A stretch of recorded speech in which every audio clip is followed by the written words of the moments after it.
Nonverbal communication. We've all heard the expression, actions speak louder than words. But is this true? How accurate is each message that body language conveys? Body language includes movements of a part of a body, such as a nod of the head or a raising of the eyebrows, and movement of the entire body, such as overall body tension or jumping up and down. Movements and positions are usually related to emotional messages. It is not always easy to perceive different meanings of body language because this involves interpretation. If our mate slams the door upon entering the house, for example, we may guess that something is the matter, and something probably is. But it is also possible that the entire action was purely accidental. The study of body motion involves the study of body movements in communication. The hardest part of this science is indeed separating the significant from the insignificant. Gestures, the meaningful, from the purely random or from the carefully learned. Studies have shown that in a normal two-person conversation, the verbal components carry less than 35% of the social meaning of the conversation, while more than 65% is carried by nonverbal messages. Therefore, an understanding of how to read nonverbal messages is very important. Fortunately, we begin to use body language from the time that we are children. Two studies of nonverbal communication in bodily channels suggest that the patterns of development are so stable amongst cultural groups of children that aspects of body language may in fact be pre-programmed in the child's neurological system. One of these studies, conducted by Renee Spitz and Catherine Wolfe, dealt with the infant smile.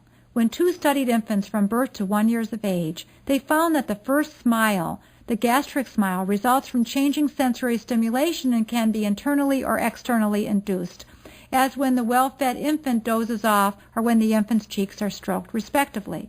Within 2 to 8 weeks, the social smile begins to appear. The human voice seems to elicit this smile, and even blind babies of this age smile as much as the children who can see.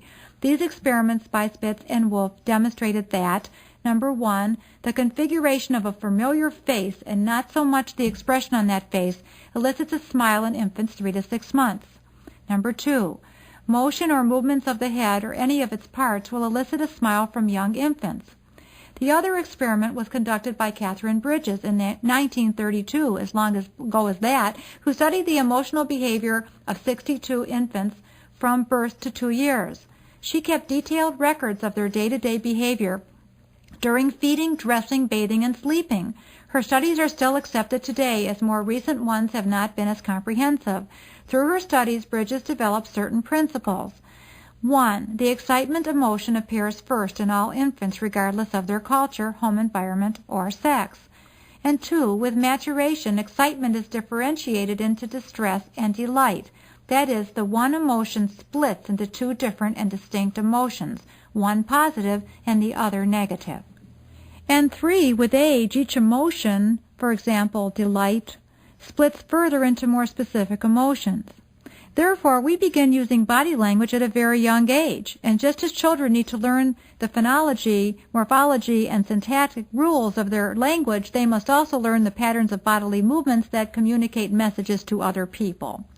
Body movements and positions can be considered either reflexive, involuntary, or non-reflexive, voluntary. One reflexive motion is pupil dilation. Dr. Edward H. Hess found that pupil dilation is extremely important because the pupil unconsciously widens when the eye sees something pleasant, exciting, or arousing. Non-reflexive body language can be a little bit more deceiving to interpret. For example, perhaps we smile at our boss, but our feelings for him, in all honesty, are far less than positive. The agreement of our body language with our verbal language is a crucial point. Sometimes a person may say, "I like you," but non-verbally they're actually saying, "Don't come close to me," by using a cold tone of voice, looking worried, and backing away. Body language is so important. Think about this example. She walks into a room and 5 people run up to greet her. She's not as qualified as you, but she gets the job. She's not that smart or attractive, but she always seems to be sought after for business lectures. How does she do it? She has charm. She has the ability to draw people to her. She has an attitude about herself, about others, and about the world. People like to be around her. because she makes them feel good. With her positive outlook, helping, mature, friendliness, energy, and caring for others, she is a winner. Body language includes movements of a part of the body such as a nod of the head or raising of the eyebrows, as I've mentioned. It's not always easy to perceive different meanings of body language because this involves you to interpret it. It is very important to understand about the eye movement that Dr. Edward H. Hess explained. It's very important because non-reflexive body language is very difficult to interpret. Some guidelines for body language would be, for positive signals, you want to have an open, relaxed position, a smiling facial expression, widened pupils, and good eye contact. Negative signals might be crossed arms or legs, constricted pupils, pulling away, and a lack of eye contact. Body language differs amongst cultures. In England, if you cross your fingers, you are saying okay, but in the United States, you are saying good luck. It's a good example of trying to fake a gesture and how it's not effective would be, look at a picture of yourself when you are genuinely smiling and compare it to when you had to pose for one. The reason that we tend to believe outstanding political leaders, brilliant actors, top trial lawyers, and super salespeople is because of the fact that they believe in themselves, and this comes through in their nonverbal communication. In an article by Diane Hales named The Secret Language of Success, an example is used. During a performance review, the boss asks an employee if he has problems getting along with coworkers. "Absolutely not," he replies, but he unconsciously nods yes. The boss frowns in concern. Why? When people don't know whether to believe what they're hearing or what they're seeing, they go with the body language. It tells the truth, says management consultant Nancy Austin of California. You can play fast and loose with words, but it's much more difficult to do that with gestures. When you can consciously read what others are saying unconsciously, you may be able to eliminate problems in the workplace and at home. Understand your signals. Become aware about the way you speak and gesture, and exhibit good posture. Become aware of your mannerisms and nervous habits. Become aware of your handshake. Become aware of your eye contact. Become aware of how you communicate. Be natural. Behave from the soul. Linguist Edward T. Hall says that 60 to 75% of the meaning of any conversation is buried in nonverbal language. Without saying one word or even being aware of what you are doing, you can create the impression of being weak or powerful, credible or untrustworthy, aggressive or passive, likable or unlikable. The guidelines are, the fewer hand and body gestures you make, the more powerful and intelligent you appear to be. People who speak in a lower tone and those who speak slower are perceived as being more powerful and believable. Leaders and powerful people take up more space than others do. They tend to lean slightly forward with their arms and legs relaxed and slightly spread. By taking up less space, they appear to take charge. The person whose eye level is highest and is usually perceived as the leader. People turn to address that person first. And smiling makes you feel friendly, seem friendly, attractive, and assure. Practice these guidelines and they will become habit. Posture and poise is so important. I often see people standing in a room, sticking their stomachs out. This is very unattractive, and people will not notice anything you're saying if you stand that way. Sometimes, no matter how beautiful you are and how much experience you have, you may be overlooked if you do not appear to have natural grace.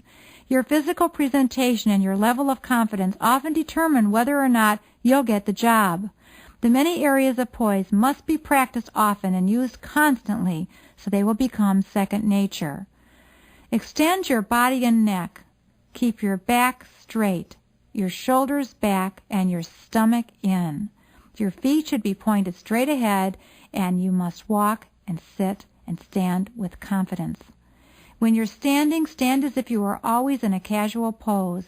Never lean or slouch. Keep good body alignment. A good way to do this is to stand in front of a mirror sideways and see the line in how your body is. Sitting is important. You should sit gracefully and never plop on a chair. Lower yourself to the chair, sit up straight, and do not rest your head in your hands. Cross your legs at the knee or ankles, keeping your calves together. Stooping and bending. Always bend from the knees, not the waist. And mannerisms. Be aware of your bad habits. Ask your family and friends. Examples: shaking your foot while sitting, biting your nails, rolling your eyes, cracking your knuckles, and other nervous habits. Some posture exercises are as follows. Roll your shoulders forward, up, back, and relax. Keep chin in parallel line with the floor. Pull that tummy in tight, roll your hips under, and relax the knees. Do 10 times. Another one is hold the yardstick behind you with both hands at shoulder level and raise to arm length over your head. Lower without touching your body. Do this 10 times. Another one is hold the yardstick behind you at waist level with fingers forward. Raise the prop up under the arms and lower to the same length. Do this 10 times. Back up to a wall and place your feet about 2 inches away from the wall. Bend your knees and try to make the entire back touch the wall. There are 8 posture points. Feet should be parallel, knees should be slightly bent, the tummy tucked under and in, the chest high, shoulders relaxed, chin parallel to floor, and arms relaxed at sides, palms face the body. Visual poise is grace and beauty in physical movement. It begins with perfect posture. Perfect posture makes you look confident and interesting. It helps your figure to look approximately 5 pounds lighter. Gestures are very important too, and facial expressions especially. Charles Darwin believed that facial expressions were evolutionary processes acquired primarily to establish successful interaction. Primitive people, for example, communicated friendliness, dissatisfaction, and other emotions by facial expression when unable to do so verbally. Darwin suggests that as humans found other methods of communicating, facial expressions developed into a secondary method of communication. Be aware of differences in your posture when you are with a person you like and when you are with a person that you don't like. Do you lean toward the person you like, move in closer, allow them to get closer to you? Often our posture reveals our attitudes toward people. Even gender differences reveal important information. Do you smile a lot, cock your head, and look down with your eyes? If you do, you may be exhibiting submissive nonverbal behaviors. It is important that you know that your behaviors will often affect the response of others. For example, submission behaviors may encourage others to treat you as a subordinate. We communicate with our bodies. Some of the communication that we communicate is some of the following. Play with our hair, cross our legs, cross our arms, tap with our pencil, nail tap, drum our fingers, tap our feet, yawn, lean in towards someone, lean in away from, tense our facial muscles, play with your face, with your fingers, moving it up and down, poor posture, sitting slouched, standing slouched, walking without confidence, and cracking our knuckles. The less you use gestures, the more powerful you will be perceived. Gestures such as nail biting, rubbing your hands together, or chewing gum put you in a lower social economical scale according to many experts. You only have a short time to make a good first impression. If you have good posture and habits, you say to another person, "I like myself, and I've taken the time to care what is important to know." Handshaking is extremely important. A handshake is great in the business world. It says something about you. If your shake is firm and direct, warm and friendly, offered with confidence, then you put yourself ahead of the competition. Either person can offer the first handshake in business. The person who offers this is at an advantage because they are showing control and taking the initiative and being direct, and that makes a good impression. Use direct eye contact. If your handshake is refused, then withdraw your hand discreetly. If this happens, you have gained valuable information about the person who refused your handshake. The person is either resentful, angry, or distracted. Do not give a limp handshake because it will indicate lack of character, enthusiasm, confidence, and hostility. If you get a limp handshake from a person who normally gives you a firm one, this may indicate some change in the relationship. Never crush someone with a handshake that is too forceful. This will indicate insecurity. He or she will be showing who's boss. Two-sided handshakes are condescending, especially if the recipient's hand is turned over horizontally. Handshakes should always be vertical. Attempting to turn a hand over is a power play. Socially, this handshake is considered affectionate. Just do not turn the hand over. Madly shaking hands is a sign of phoniness, and no shaking at all is deliberate omission. Always shake hands when leaving. Personality is very important, especially where you're showing your energy. Did you ever meet someone who had so much energy that they light up a conversation? You sense excitement and pride in what they are conveying to you. This person has energy. Energy is not constant. You do not feel the same all of the time, so your energy will not be the same either. However, if you are aware of how your energy affects others in the communication process, you will be able to have some control and be more effective. You will also be able to read other people's energy, something extremely valuable in business. Clothing is a nonverbal message, and they are unintentionally communicated and unintentionally received. There are 4 possibilities. The wearer intentionally sends a message that is intentionally received. Example: a lady of the street dresses seductively to communicate her profession. The client can identify the hooker. The next one is the wearer unintentionally sends a message that is intentionally received. Example: you are interviewing for a job in a large company by a panel of 2 males and 1 female. You have deliberately selected your clothing for the meeting without paying any attention to your jewelry, which looks expensive. The interviewer assumes she is married because she is wearing a wedding band and is in a middle to upper income family. You have unintentionally communicated a message that was intentionally received by this panel. Another example is the wearer intentionally sends a message that is unintentionally received. Example: you are teaching at a college for the first time. You have, because of your young look, been mistaken for a student. So you grow a mustache and wear more expensive clothing in order to communicate higher status. Consciously or unconsciously, other teachers and students react to this change. And the wearer unintentionally sends a message that is unintentionally received. Example: you get dressed up in jeans and a t-shirt. Other people unconsciously react to your dress. No intentional messages have been sent or received.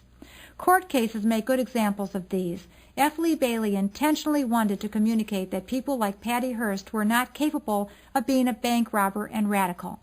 Most likely the receiver of the message, the judge and the jury, were unintentionally receiving this message. Why is this all so important? If you study the effects of dress in human communication, you will reduce the number of messages that are unintentionally sent and received.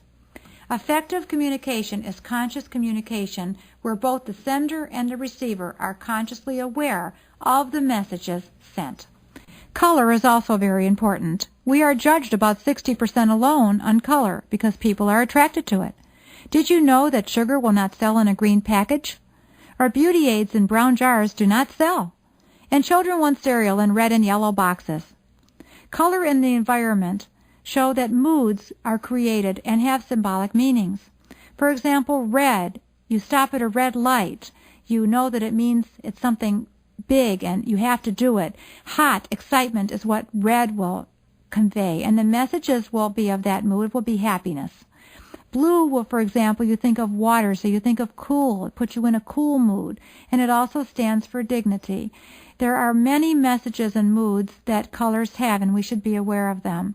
There are so many theories on the moods created and symbolic meanings about colors and what they mean. When you were a small child, red denoted fire engines and red lights. They said stop. We learned to identify a color with a symbol. A study for Ketchum showed that using 3 different colors in the same room creates very different results. Number 1, one school was not painted. Number 2, a school was left the usual scheme of buff walls and white ceilings. And number 3 used the concepts of color dynamics with pale rose classrooms, blue and green chalkboards. The result was clear that color works. There was much more improvement on several variables such as social habits, health, safety habits, and scholastic aptitude in language, arts, math, science, and music with the color.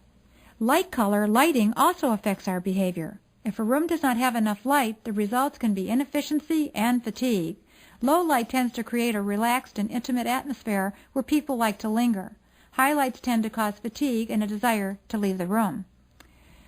Sound is also very important. Without being aware of it, we react emotionally to sound. Music is a stimulant. Songs could make you feel sad or happy. Merchants use music in an attempt to increase the desirability of their products. A softly lit restaurant uses soothing music to match the intimate atmosphere.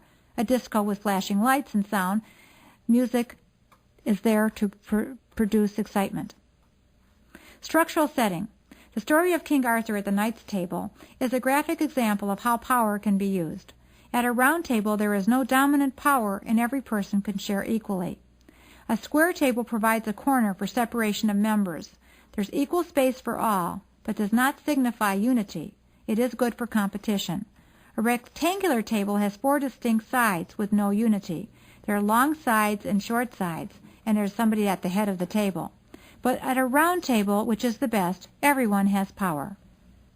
Surroundings are important as well. Research have explored the impact of an ugly and beautiful room with the emotional responses of people, and they find that people respond favorably and even more positive, feel pleasure and comfort when comparing how they feel in an unattractive room. The latter room made them feel fatigue and boredom. Our environment has a pronounced effect on our emotional responses, our interpersonal behavior, and our job performance and productivity. Color, lighting, and sound have been demonstrated to create both psychological and physiological effects on people. The external environment, such as spatial arrangements and seating behavior, is a study in and of itself. The shape of a table alone affects the entire communication process. There are significant differences between having a conversation at a round, square, or rectangular table. Communication is an art that needs understanding in order to be effective. Eye contact. Many people have stood by a mirror and have seen the effects of varying amounts of light on your pupil size. But have you ever noticed differences in your pupil size in various situations?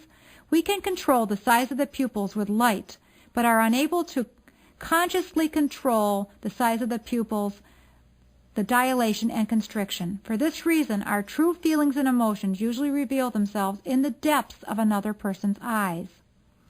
People are more attracted to others with enlarged pupils. At the University of Colorado in Boulder, eye contact has become a social issue. A student there hired an attorney after being banned from campus for staring at several women in the student cafeteria. The women who were the recipients of the steady stares complained that this behavior from a complete stranger was unsettling and uncomfortable. But the banned student and his attorney claimed that a person has the constitutional right to stare at another person. If you try to stare at another person or have another person stare at you, you will see how uncomfortable this is. People do not like stares. Your eyes and your face communicate important messages. Is your face the you that you want to communicate? Many of us do not think so, and we spend millions of dollars each year to alter our facial appearance. In everyday conversation you will hear, "I've got to put my face on. I'm going to cover this mess, and I can't go out with my face like this." We buy cosmetics, use medications, apply creams, and have plastic surgery to put our best face forward. Advertisers constantly stress beautiful people. Looking good is important, and we should care about the way that we look. However, eye contact may not be congruent with our face. It is very difficult to talk to someone when they do not look you in the eye. It makes a person feel as though the other person communicating does not care about you or the conversation. Eye contact is crucial to communication, more important than the makeup we purchase to get the look that we want. I find very interesting the study of movement analysis. Researchers have divided body movements into 5 categories: emblems, illustrators, regulators, effect displays, and adapters. Emblems are nonverbal acts that have direct verbal translations and are usually consisting of 1 or 2 words. For example, I don't know, waving, holding your arms apart, or goodbye. A body movement indicating a touchdown, a way of showing a universal sign that people generally understand without speaking. Illustrators. These help to illustrate our spoken words, such as a head nod or pointing in a direction. The body movement adds to the meaning of the language. We move our hands when we give directions, although we don't need to. Regulators. We use nonverbal behavior to regulate our conversations. It's a body movement that helps us to interact. for example, shifts in posture or hand gestures. Affect displays.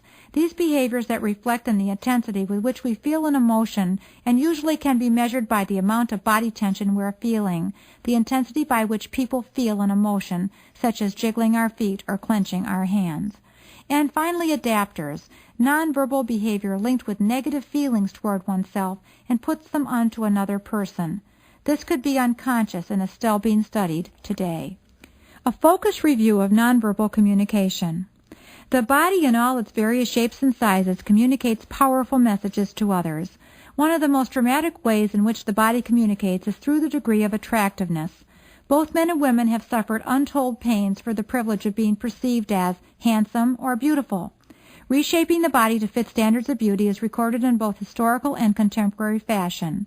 Available research in the area of attractiveness can be classified into three categories: the personality characteristics of the attractive person, others' perceptions of this individual, and the effect of the attractiveness on others' behaviors. Available research is limited, although there is ample evidence to suggest that attractive people are more socially skilled and more likable than less attractive people. Another area of research has been done on how others perceive the attractive or unattractive person. Attractive persons continually rate higher on socially desirable evaluations such as success, personality, popularity, sociability, sexuality, persuasiveness, credibility, intelligence, and often happiness.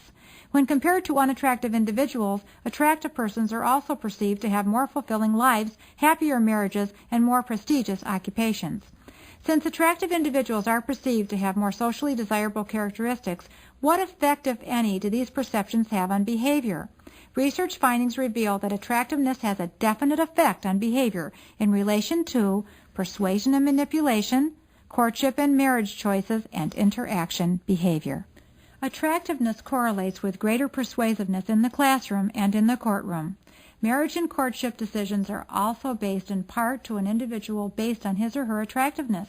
Teachers, for example, interact less frequently and less positively with an unattractive student. The perception of the attractive individual and the effect of attractiveness on the behavior of others communicate these important messages. Body image and appearance are often potent nonverbal communicators. Body image research focuses on body awareness and body satisfaction with regard to how these factors affect the development of body concept and self-concept. The degree of which individuals are aware of their bodies will affect whether they experience body distortion, depersonalization, or insecurity about the actual physical boundaries of their body. Awareness and acceptance of the reality of one's body usually produces a state referred to as body satisfaction. The extent to which you are satisfied with your body may be related to events that occurred earlier in your life, such as being called four eyes by peers. Feelings of inadequacy and body dissatisfaction affects one's self-concept and consequently one's communication behavior. Also, many therapeutic approaches are directed toward adjusting the structure of the body to release pent-up emotions. The basis for these therapeutic approaches is that the body is always communicating messages about the psychological and physiological self. Other messages of the body are communicated by body shape, type, weight, height, skin color, nudity, and body and facial hair. The most abundant research in these areas focuses on the perceptions of definite ideas about the personality characteristics of a heavy person. Perceptions may not, and in many cases do not, correspond with the actual attributes of an individual. The communication process, however, is dramatically affected by these perceptions. The human body, with or without clothing and artifacts, continually communicates nonverbal messages. Although the body serves many purposes, research shows that it functions as a major communicator about an individual's personality, characteristic, attitudes, and self-concept. How are messages of dress, such as that which comes from the necktie, communicated? The wearer gives a message transmitted by clothing through a channel, which is visual, and that's decoded by the receiver. The perceptions of the receiver, or the person who is observing, is what is important. As spelled out in the story of the unintentional and unintentional sent messages, our messages are often unconscious. Of course, the need to know this information is to increase awareness of the communicative value of clothing in order to increase the chance of your giving and receiving messages effectively and intentionally. A researcher named McGraw discovered that the self-esteem of the wearer, and cites this example.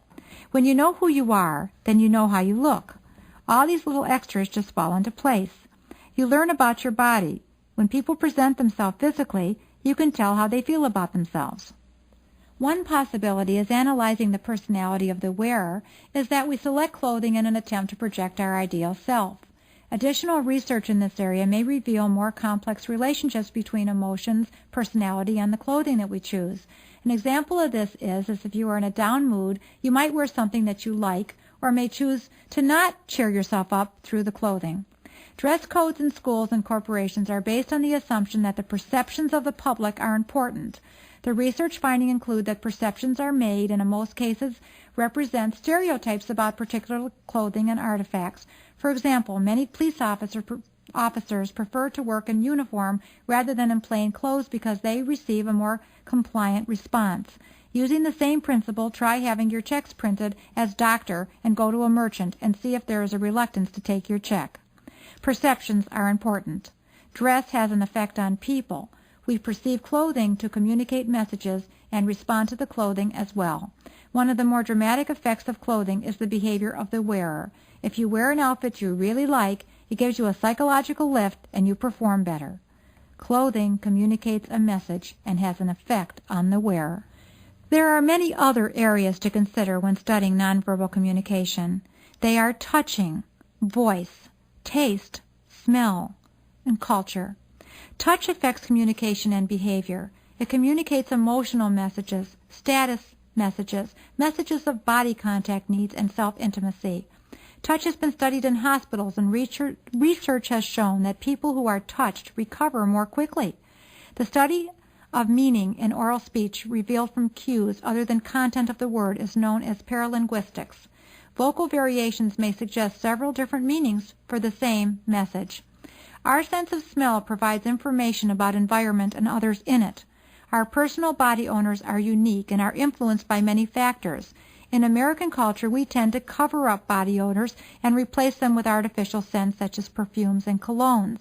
In other cultures, however, natural smells are preferred and are considered important for interpersonal communication. Culture influences so much. Cultural interpretations and uses of time, body motion, proxemics, and touch help to develop and determine behavior.